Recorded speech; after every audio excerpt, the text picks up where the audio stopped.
Ari rukun Islam eta aya 5, eta nurutkeun kitab sapinahna.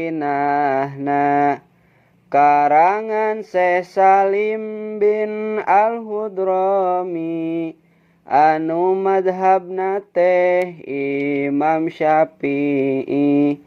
Ari rukun anu nomer kahijina nyaeta nyaksian ku eta si jalma, kana yen teu aya deui pangeran salian Gusti Allah nu sifat Rahman, sareng kudu nyaksian ka Kanjeng Nabi bahwasana eta teh utusan Gusti anu diwajibkeun kudu ditaati kana sadaya ajaran Kanjeng Nabi.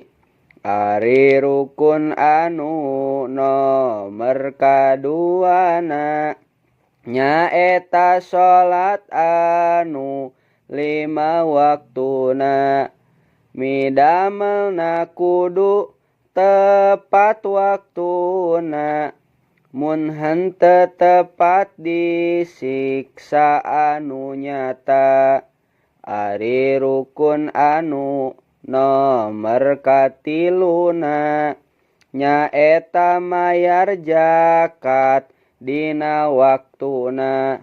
Aya zakat fitrah jeung zakat malna, ngarah bersih diri reujeng hartana. Ari rukun anu nomer kaopatna puasa Ramadan pinuh berkahna. Puasa wajibna reujeng sunahna, pidamel ku anjeun ngarah lebet surga. Ari rukun anu nomer kalimana ibadah haji pikeun jalma kaduga, di jalana sareng dina hartana, tujuan ridho Allah anu utama.